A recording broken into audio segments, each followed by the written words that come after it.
Hello दोस्तों, नमस्कार। आइए स्टार्ट करते हैं 31 अक्टूबर का एडिटोरियल। टाइटल है लॉस्ट वॉइस। लॉस्ट वॉइस में वॉइस है वो नाउन है और ये इसका मॉडिफायर एडजेक्टिव है। तो लॉस्ट वॉइस, वॉइस आवाज़, और लॉस्ट मतलब जो खो गई है। तो ऐसी आवाज़ जो खो गई है, खोई हुई आवाज़ कह सकते हो। और याद रखिएगा कि जब भी नाउन के पहले कोई एडजेक्टिव मतलब कोई वर्ब आती है और थर्ड फॉर्म में आती है, तो पहली बात तो उसे आप एडजेक्टिव कहते हैं, और दूसरी बात ग्रामर की भाषा में उसे हम नाम देते हैं पास्ट पार्टिसिपल। क्या नाम देते हैं? Past participle. तो ये है पास्ट पार्टिसिपल। तो ऐसी आवाज़ जो खो गई है, किसको लेकर लिखा गया है? India's abstention. एब्सटेंशन का मतलब होता है नॉट वोटिंग, ठीक है। मतलब किसी को भी वोट, किसी के फेवर में या किसी के अगेंस्ट में वोट नहीं देना। वो जो फैक्ट होता है कि ना किसी के फेवर में वोट देंगे और ना ही किसी के अगेंस्ट, इसका मतलब तटस्थता जिसको बोलते हैं वो है abstention. On the Gaza vote at the UN. तो संयुक्त राष्ट्र में, यूएन में जो गाजा वोट मतलब यहाँ पे एक प्रस्ताव लाया गया था, उसमें वोट देना था, लेकिन भारत ने यहाँ पे एब्सटेंशन तटस्थता की नीति अपनाई है। जैसा कि रशिया यूक्रेन के बीच जब लड़ाई हुई थी उस समय भारत तटस्थ रहा था, वैसा स्टैंड यहाँ भारत ने लिया है। तो उसको लेकर एडिटोरियल लिखा गया है लॉस्ट वॉइस, ठीक है। आगे कह रहे हैं India should have made efforts. देखो, शुड का मतलब होता है कोई भी काम करना चाहिए, और जब शुड हैव के साथ थर्ड फॉर्म लगाते हो इसका मतलब कोई भी काम करना चाहिए था, ठीक है। शुड है इसका मतलब कोई भी काम करना चाहिए, वो सजेशन होता है। और should have plus third form का मतलब भी सजेशन है, लेकिन ये पास्ट का सजेशन है कि ऐसा आपको करना चाहिए था। तो इसका मतलब क्या हुआ? भारत को प्रयास करने चाहिए थे। किसके लिए? कंसेंसस के लिए। कंसेंसस का मतलब होता है अग्रीमेंट या अकॉर्ड, सहमति के, ठीक है। सहमति बोलते हैं कंसेंसस को। नाउन है, ए डिटर्मिनर है, इसके बाद लग रहा है नाउन है। On the Gaza vote at the UN. तो यूएन में जो गाजा वोट है उस पर यहाँ पे सहमति के लिए भारत को प्रयास करने चाहिए थे। ये है इसका ट्रांसलेशन। अब देखिए इसको विस्तार से पढ़ें। India has explained it's decision. Bharat ने, इंडिया की वर्ब है वो हैज एक्सप्लेन्ड है, भारत ने एक्सप्लेन की है क्या? अपना डिसीजन। इंडिया का अपना, इट्स हो गया, डिसीजन नाउन हो गया, ये पजेसिव एडजेक्टिव है इट्स, और ये यहाँ पे नाउन है। तो भारत ने अपना निर्णय एक्सप्लेन किया है। निर्णय क्या था? निर्णय था एब्सटेन करने का। एट लास्ट वीक्स वोट, पिछले सप्ताह जो वोटिंग थी उसमें भारत ने एब्सटेंशन नीति अपनाई थी। कहाँ पर? यूएन जनरल असेंबली में, संयुक्त राष्ट्र महासभा में। किसके लिए था ये वोट? सीज फायर के लिए। सीज फायर का मतलब होता है आर्मिस्टिस, या फिर आप इसे कहेंगे ट्रुस, युद्ध विराम। In the Israel Palestine conflict. किसमें? इजराइल फिलिस्तीन के बीच जो संघर्ष चल रहा है, लड़ाई चल रही है उसमें। एज इट्स वे। तो भारत ने समझाया है कि ये हमारा तरीका है, क्या? प्रोटेस्ट करने का, विरोध करने का। किसका विरोध? The omission of any explicit condemnation. Explicit का मतलब होता है क्लियर, स्पष्ट। कंडेमेशन का मतलब होता है क्रिटिसिज्म, निंदा। और ओमिशन का मतलब होता है क्या?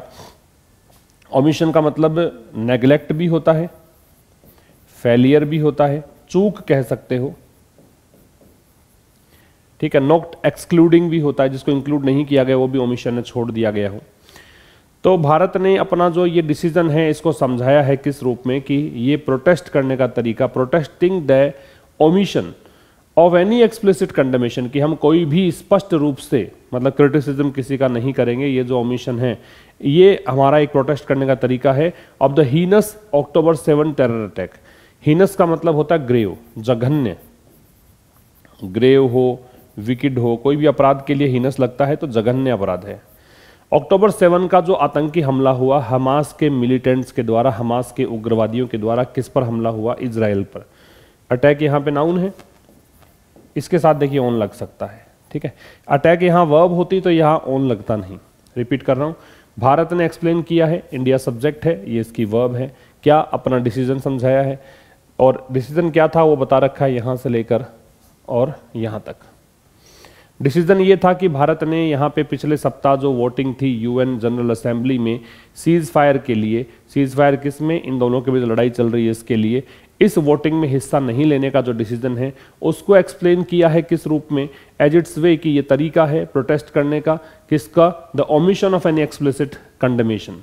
मतलब किसी भी प्रकार के स्पष्ट आलोचना का जो ओमिशन है, चूक है, ठीक है, ये इस रूप में समझाया है कि ये हमारा तरीका है प्रोटेस्ट करने का, प्रोटेस्टिंग द ओमिशन। ओमिशन मतलब चूक हो गई, फेलियर हो गया, किसी भी एक्सप्लिसिट कंडेमेशन का, किसी भी स्पष्ट आलोचना का। इस रूप में भारत ने अपने इस स्टैंड को समझाया है। और कंडेमेशन किसका है, आलोचना किसकी है? आलोचना है जघन्य, ये जो आतंकी हमला हुआ है हमास के उग्रवादियों के द्वारा इजराइल पर, इसकी बात ये कर रहा है। ठीक है, इसका स्क्रीनशॉट ले सकते हैं आप। नेक्स्ट कह रहा है इंडियाज प्रिंसिपल्ड स्टैंड। प्रिंसिपल्ड का मतलब है मोरल, नैतिक। तो भारत का जो ये नैतिक एक स्टैंड है, भारत का ये जो नैतिक स्टैंड है ऑन टेररिज्म, टेररिज्म को लेकर, which the deputy permanent representative of the UN articulated. Articulate का मतलब होता है एक्सप्रेस करना या स्टेट करना, बोलना, बताना, अभिव्यक्त करना। तो भारत का जो ये नैतिक स्टैंड है किसको लेकर? आतंकवाद को लेकर।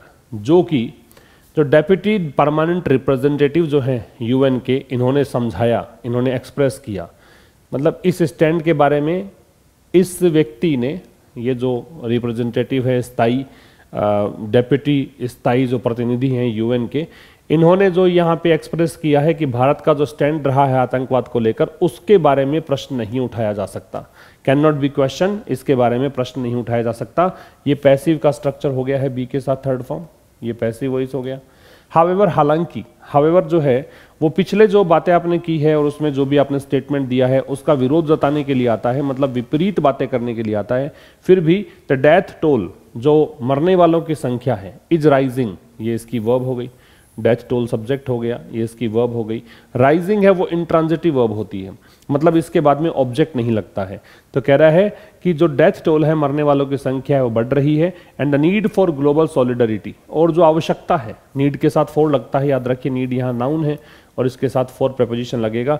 सॉलिडरिटी का मतलब है यूनिटी, या आप इसे कहेंगे यूनिफिकेशन, एकता, एकजुटता। तो कह रहे जो आवश्यकता है ना वैश्विक एकता की, टू स्टॉप द वायलेंस, हिंसा को रोकने के लिए, इज इंपेरेटिव। इस नीड की वर्ब है इज। इंपेरेटिव का मतलब है क्रूशियल होना, इसेंशियल होना या इंपॉर्टेंट होना, यह जरूरी है। ठीक है। अ टास्क दैट न्यू दिल्ली, एक ऐसा कार्य जो कि न्यू दिल्ली मतलब Bharat, with traditionally balanced position on the issue, जो कि अपना पारंपरिक रूप से एक संतुलित स्थिति बना के रखता है भारत इस इश्यू पर। It's recent G20 role in bridging, bridge का मतलब है ब्रिंग टुगेदर, दूरियां कम करना। तो भारत ने हाल में ही जो अपना G20 का रोल निभाया था, ग्लोबल डिवाइड, जो विश्व भर में देश जो हैं बटे हुए हैं, एक दूसरे के साथ खींचतान चल रही है, उनको नज़दीक लाने का जो रोल निभाया था, would have been well suited. Well suited का मतलब है एप्रोप्रिएट, ये एडजेक्टिव है। और वुड हैव बीन लगाते हैं, इसका मतलब आप इमेजिन कर रहे हो कि ऐसा होता। तो ये जो रोल है भारत का, ये ऐसा होता मतलब काफ़ी ज़्यादा उपयुक्त होता। भारत अगर ये रोल प्ले करता तो काफ़ी उपयुक्त रोल होता। रिपीट कर रहा हूँ, हालांकि मरने वालों की संख्या बढ़ रही है और जो वैश्विक एकता की आवश्यकता है, वायलेंस को रोकने की, वो बहुत ज़रूरी है। एक ऐसा कार्य है ये जो भारत की एक बैलेंस्ड अप्रोच रही है इस इश्यू को लेकर। और साथ में हाल फिलहाल में जिस G20 का रोल भारत का रहा कि भारत ने ग्लोबल डिवाइड्स को दूर करने का काम किया है, भारत ने जो विश्व भर में जो देश हैं जो एक दूसरे से बनती नहीं उनके नज़दीक लाने का काम किया है। तो ये जो भारत का टास्क है, ये एक ऐसा टास्क है मतलब ग्लोबल सॉलिडरिटी वाला, जो कि होता एक वेल सूटेड, अप्रोप्रिएट होता प्ले करने के लिए। भारत अगर ये रोल निभाता तो काफी उपयुक्त होता, ये कहना चाह रहे हैं। ठीक है, इसका स्क्रीनशॉट लीजिए आप। आगे कह रहे हैं every other country in the neighbourhood, हर दूसरा देश मतलब हर अन्य देश, है ना, भारत को छोड़कर बाकी कोई भी देश। नेबरहुड का मतलब पड़ोस में। In the extended BRICS, BRICS है वो ग्रुपिंग है जिसमें ब्राजील है, रशिया है, इंडिया है, चाइना है, साउथ अफ्रीका है। एक्सटेंडेड इसलिए कहा है कि इसमें 6 देश और यहाँ पे जोड़ दिए गए हैं। इथियोपिया जोड़ दिया गया है, इजिप्ट जोड़ दिया गया है, सऊदी अरेबिया जोड़ दिया गया है। ठीक है ना, ऐसे करके मतलब यहाँ पे 6 देश और ऐड ऑन किए गए हैं। इसी को लेकर लिखा गया एक्सटेंडेड। एक्सटेंडेड क्या होता है? मतलब ये विस्तृत है। ठीक है, ये इसका आकार बढ़ गया है। तो कह रहे हैं हर अन्य देश जो कि नेबरहुड में है, पड़ोस में है, ब्रिक्स ग्रुपिंग में मान लीजिए। And much of the developing world, और अधिकतर जो विकसित दुनिया है उसके देश मान लीजिए। ये सब जो हैं एवरी अदर कंट्री की वर्ब दे रखी है, यहाँ पे ये सब्जेक्ट हो गया, इसकी वर्ब दे रखी है यहाँ पे वॉज। ये था पार्ट ऑफ द 120 कंट्रीज, हिस्सा 120 देशों का, दैट इन कंट्रीज के लिए है।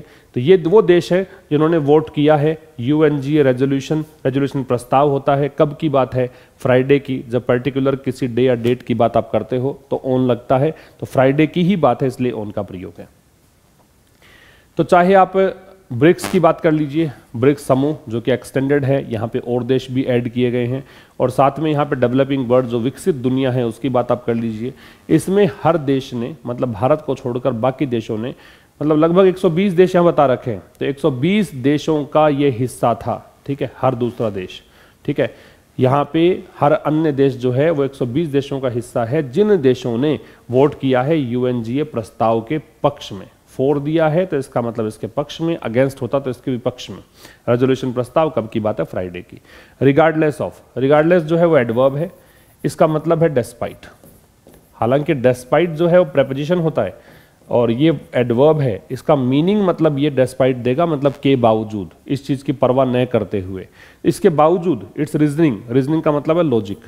भारत का जो भी लॉजिक है, भारत का जो भी तर्क है, उसके बावजूद new Delhi had other options, Bharat के पास और ऑप्शंस भी थे। अदर के बाद जब आप नाउन लगाते हैं तो प्लूरल लगाते हैं। अब यहां तो क्यों नहीं लगाया, क्योंकि एवरी लगा रखा है, एवरी के साथ तो सिंगुलर आएगा, अदरवाइज अदर के बाद नाउन आता है वो कैसा आता है, प्लूरल। तो भारत का जो भी तर्क है उसके बावजूद न्यू दिल्ली जो है उसके पास और ऑप्शंस भी थे, विच इट ओवरलुक्ड और इग्नोर्ड, जिसे इसने, जिन ऑप्शंस को, ऑप्शंस के लिए विच आ रहा है, इट आ रहा है इंडिया के लिए। ओवरलुक्ड का मतलब है इग्नोर करना, इग्नोर का मतलब है ओवरलुक करना, थोड़ा सा फर्क है, दोनों का मतलब अनदेखी करना है, लेकिन थोड़ा सा फर्क ये है कि जब किसी को पता होता है कि ये चीज अवेलेबल है, ये चीज एग्जिस्ट करती है, और फिर उसकी अनदेखी करो, तब कहलाता है इग्नोर।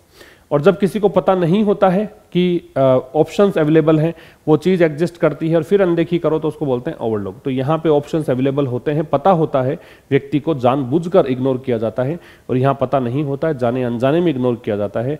ये डिफरेंस है दोनों के बीच, ठीक है।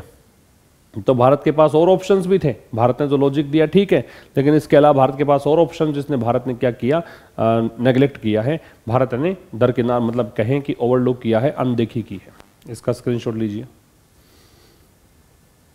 फिर कहता है resolution at the emergency special session. तो ये जो आपातकालीन विशेष सत्र बुलाया गया यूएनजीए में, संयुक्त राष्ट्र महासभा में आपातकालीन विशेष सत्र है ना, इसमें जो प्रस्ताव है, अब इसका नाम क्या है, एंटाइटल्ड का मतलब है, इसका शीर्षक है प्रोटेक्शन ऑफ सिविलियंस, मतलब इसका शीर्षक यह था कि नागरिकों की सुरक्षा, एंड अपहोल्डिंग, अपहोल्ड का मतलब होता है सपोर्ट करना, अपहोल्ड का मतलब क्या है, सपोर्ट करना। Legal and humanitarian obligations, obligations का मतलब है जिम्मेदारी, रेस्पॉन्सिबिलिटी, रेस्पॉन्सिबिलिटी। ह्यूमैनिटेरियन का मतलब है मानवीय, ठीक है। तो कह रहा है कि जो रेजोल्यूशन है, जो प्रस्ताव है, कहाँ पर, जो आपातकालीन विशेष सत्र है यूएनजीए में, इसका शीर्षक, एक नाम दिया गया था कि नागरिकों की सहायता और जो कानूनी और मानवीय जो जिम्मेदारी है उसको सपोर्ट करना है ना, उसका समर्थन। डज इंक्लूड ए पैराग्राफ, उसमें एक पैराग्राफ शामिल किया गया है, इस प्रस्ताव में एक पैराग्राफ शामिल किया गया है, condemning all acts of violence. Paragraph क्या है कि सभी कृत्यों की निंदा करते हुए, कौन से कृत्य, जो हिंसा के हैं, एम्ड एट, जिसका लक्ष्य है पैलेस्टीनियन एंड इजरायली सिविलियंस, वो हिंसा जो की जा रही है इजराइल और फिलिस्तीन के नागरिकों पर, including all acts of terrorism, जिसमें सारे आतंकवाद के काम शामिल हैं, सारे आतंकवाद के कृत्य शामिल हैं, एंड इनडिस्क्रिमिनेट अटैक्स। इनडिस्क्रिमिनेट का मतलब होता है एमलेस, या फिर आप इसे कहेंगे क्या, एमलेस कह दो, हैफेजर्ड कह दो, अंधाधुंध को बोलते हैं। अटैक्स का मतलब हो गया क्या, अटैक्स मतलब कौन से अटैक्स, जो कि अंधाधुंध किए गए हैं। इनडिस्क्रिमिनेट एडजेक्टिव है, अटैक हो गया नाउन। फिर समझिए, तो जो रेजोल्यूशन है, जो कि यहाँ इस विशेष सत्र में जो प्रस्ताव की बात है, इस प्रस्ताव का नाम ये है, नाम दिया है नागरिकों की सुरक्षा और कानूनी और मानवीय जिम्मेदारियों का समर्थन। इसमें एक ये जो रेजोल्यूशन है, इसकी वर्ब है डज, इसमें यह एक इंक्लूड करता है। अब देखिए, सोच रहे हैं आप कि ये वर्ब दे रखा है, डज यहाँ पे हेल्पिंग वर्ब होती है, उसके बावजूद देखिए जनरली हम ये समझते हैं, हम ये पढ़ते हैं टेंस में कि हम जब भी डू डज डिड लगाते हैं तो तभी लगाते हैं जब या तो सेंटेंस इंटेरोगेटिव होता है या फिर सेंटेंस नेगेटिव होता है। लेकिन ये सेंटेंस नेगेटिव भी नहीं, इंटेरोगेटिव भी नहीं, और फिर वर्ब से पहले डज आ रहा है, तो ऐसी जो स्थिति है वो इम्फेसाइज करने के लिए, स्ट्रेस डालने के लिए, जोर देने के लिए आती है। ठीक है, तो ये शामिल करता है एक पैराग्राफ, और उस पैराग्राफ में है, उस पैराग्राफ के अंदर निंदा की गई है वायलेंस के सभी कृत्यों की जिनका लक्ष्य है, वायलेंस कौन सी, जिसका लक्ष्य है, एम्ड के साथ एट, ये वायलेंस की जा रही है पैलेस्टीनियंस और इजरायली सिविलियंस पर जिसमें शामिल है ना, सारे कृत्य जिसमें शामिल है आतंकवाद और अंधाधुंध हमले। ठीक है, इंक्लूडिंग है वो प्रेपोजिशन होता है, इंक्लूडिंग का मतलब है के समेत, इन सहित, विद, इसका स्क्रीनशॉट लीजिए आप। आगे कह रहा है देखो, India could have played a prominent diplomatic role. अब कुड हैव के साथ थर्ड फॉर्म है, पहले आया था शुड हैव के साथ थर्ड फॉर्म, शुड हैव के साथ थर्ड फॉर्म थी तो हमने बोला था ऐसा करना चाहिए था। अब आया है कुड हैव के साथ थर्ड फॉर्म, तो इसका मतलब है India could have played a prominent diplomatic role. Prominent का मतलब है मैन या एमिनेंट, मुख्य। तो भारत जो है वो निभा सकता था, प्ले कर सकता था एक प्रमुख कूटनीतिक जिम्मेदारी, role, with countries proposing the resolution to ensure clearer mention of the October 7 attacks। कैसे कर सकता था कि देशों को प्रपोज करके, प्रस्ताव रख के, द रेजोल्यूशन जो प्रस्ताव था, प्रस्ताव किसके लिए था, इंश्योर सुनिश्चित करने के लिए, क्लियरर मतलब और अधिक स्पष्ट रूप से, मेंशन का मतलब जिक्र, जिक्र किसका, अक्टूबर 7 के हमलों का, इंक्लूडिंग जिसमें यह भी शामिल था during prime minister Narendra Modi recent conversation, हाल फिलहाल मोदी जी की बातचीत हुई थी किसके साथ, जॉर्डन के किंग अब्दुल्ला बिन हुसैन के साथ, अबाउट द कॉन्फ्लिक्ट, इस संघर्ष में, इस लड़ाई में। तो भारत जो है एक महत्वपूर्ण कूटनीतिक यहाँ पे जिम्मेदारी निभा सकता था, विद कंट्रीज प्रपोजिंग, कैसे कर सकता था कि देशों को यहाँ पे प्रपोज करता कि द रेजोल्यूशन, कि भारत यहाँ पे और देशों से यहाँ पे प्रपोज करता, प्रस्ताव रखता इस रेजोल्यूशन के बारे में, किस लिए, सुनिश्चित करने के लिए। क्या सुनिश्चित करना था, स्पष्ट रूप से जिक्र किया जाता अक्टूबर 7 के हमलों का, जिसमें कि ये शामिल था कि भारत के प्रधानमंत्री मोदी जी ने जब बात की थी इनसे, तब जिक्र होना चाहिए था इस बात का। ठीक है, स्क्रीनशॉट ले सकते हैं। यहाँ पे इंडिया की जो वर्ब है ये सब्जेक्ट है, ये वर्ब है, और आगे वाला जो ए प्रोमिनेंट डिप्लोमेटिक रोल है ये इसका ऑब्जेक्ट है पूरा, ये पूरा ऑब्जेक्ट है, और इस ऑब्जेक्ट में ये रोल है वो नाउन है, डिप्लोमेटिक है वो एडजेक्टिव है, प्रोमिनेंट है वो भी एडजेक्टिव है, और ए है वो डिटर्मिनर है। फिर कह रहा है India's leadership of such an amendment, Bharat के जो नेतृत्व है इस प्रकार का अमेंडमेंट का, इस प्रकार के चेंज का, अमेंडमेंट संशोधन होता है, चेंज होता है, तो भारत का नेतृत्व जो है इस प्रकार के अमेंडमेंट का, मे हैव फेयर्ड बेटर, हो सकता है कि वो क्या कर सकता था, अच्छा परफॉर्म। भाई फेयर का मतलब होता है परफॉर्म करना, फेयर का मतलब जैसे आप फेयर वेल करते हो, इसका मतलब अच्छा परफॉर्म करते हो। ठीक है, ये मतलब है, तो फेयर बेटर मतलब और अधिक अच्छा हो सकता था। तो भारत की लीडरशिप, भारत का नेतृत्व है किसका, इस प्रकार के संशोधन का, इस प्रकार के बदलाव का, वो लीडरशिप मे हैव फेयर्ड बेटर, हो सकता है कि वो और अधिक अच्छा फेयर करती और अधिक अच्छा परफॉर्म करती leadership, than the Canadian proposal, किसकी तुलना में, जिस प्रकार के कनाडा का एक प्रपोजल रहा कि भारत यहाँ अदर कंट्रीज को प्रपोज करता, ये जो चीज़ है वो कनाडा के प्रपोजल से कहीं अधिक अच्छा परफॉर्म होता, इसका परफॉर्मेंस होता, दैट फेल्ड। अब ये प्रपोजल किसका है, कनाडा का, इस कनाडा प्रपोजल के लिए क्या है, फेल्ड। तो कनाडा का प्रपोजल जो फेल हुआ, जो असफल हुआ, किस चीज में, secure 2/3 of the UNGA membership present, कि ये जो प्रपोजल था कनाडा का उसमें 2/3 वोटिंग में इसके पक्ष में नहीं हुई। 2 के बाद में देखो थर्ड्स है, तो अगर ये प्लूरल आएगा मतलब एक से अधिक है तो एस जुड़ेगा, फोर्थ्स, थर्ड्स, फिफ्थ्स ऐसे।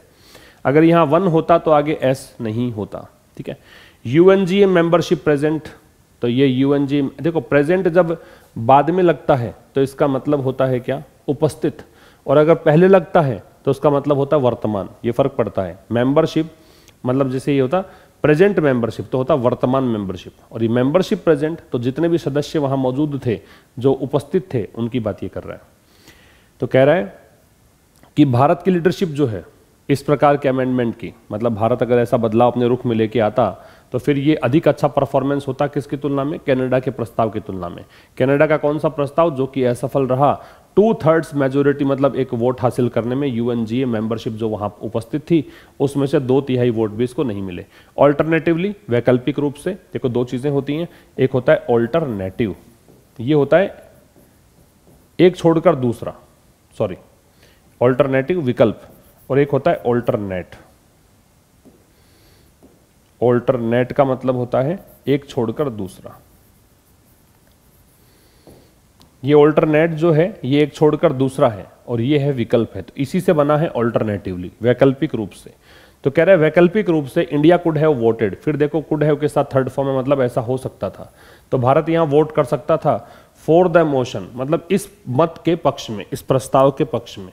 तो वैकल्पिक रूप से भारत यहां पे इस प्रस्ताव या इस मोशन के पक्ष में वोट डाल सकता था। वाइल के बाद जब भी आप वर्ब लगाते हो तो आईएनजी लगता है, याद रखना। वाइल के ठीक बाद जब भी आप वर्ब लगाओगे तो किस फॉर्म में आता है, आईएनजी फॉर्म में।